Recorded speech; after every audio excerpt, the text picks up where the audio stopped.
The Chittimalacca community, you see, they were actually originally from Malacca. They were under the Malacca Sultanate, but after 1402, the Indians came from India. They were great maritime people. They traveled here, and when Malacca became a big port, they would come from India, married the locals, you see. The Bataks, they married the Malays, they married Indonesians. Similarly, the Chinese also came back, then they became Chinese Babas. So they are supported under the Portuguese, but they suffered under the Dutch when the monopoly came in. So they gave up the trade. They were very staunch Hindus, Sai worshippers, though they spoke Malay because the mother spoke Malay, they learned the language.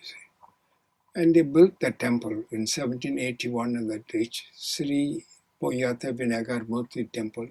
It's next to the oldest Malay, the mosque as well as the Chinese temple. But eventually what they find out, they gave up merchant because the monopoly of trade. So the Chittimalacca they thought to do some kind of business. Here in street, they went in there, like goldsmith, they failed. So finally they went into Gajibera to started the agriculture. They went a lot of land, they put Bachang, they put in all parts, the big land, temple lands, and they started. And they failed finally that. So finally they gave everything up. They became civil servants, down the civil service teachers and so forth. So when they all came in here, into Singapore from Malacca, they moved out by later part of the 19th century. They came in here, joined the police force, the army and so forth, civil servants. We had Sandy Pillay, was a well-known lawyer, and they're largely civil servants, but because they were not sure what their ancestry was. The funny thing, people said they were descendants of the convicts. But convicts were never brought in here until 1825. After Bengal Anglo-Dutch Treaty of 1824, so they were suffering from a kind of a complex that we were either Indian convict, nobody knows. They were kind of a Roja people, they looked like Malay, they looked Indian, they went to the Hindu temple. So they had such confusion about their heritage until my book came along. Then they knew quite different. So I began to, they were hiding the names. For example, M.T. Pillay was an accountant. He was a man who brought a lot of people. He lived in Ceylon Road. And he brought a lot of these Chittimalacca people, gave them jobs in here, you see, M.T. Pillay. And his son, Major Chris Pillay, he worked with me. I didn't know what Chris stands for until I went for one function and I met him. And then there was this old lady, you see.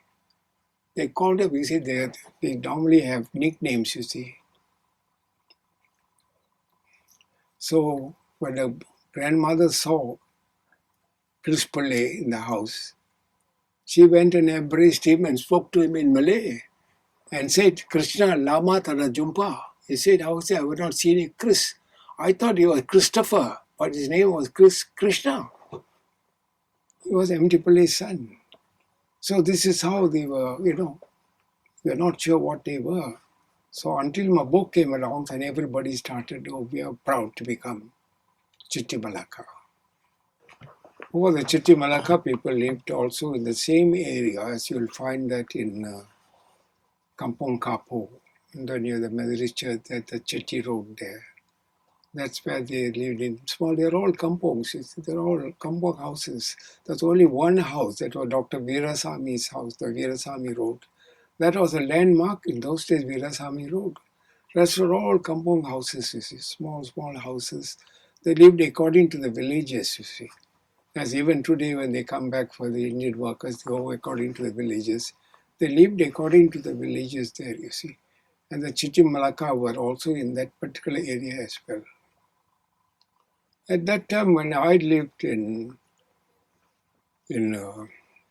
Short Street Church, Parsonage, at that time I didn't realize there was a community known as Chitti Malacca. I didn't know that.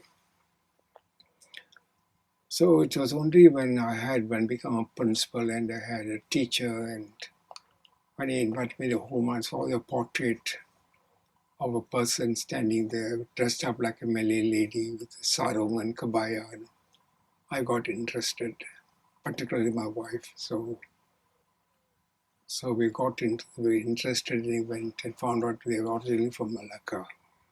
So I started the research on Chitti Malacca long ago.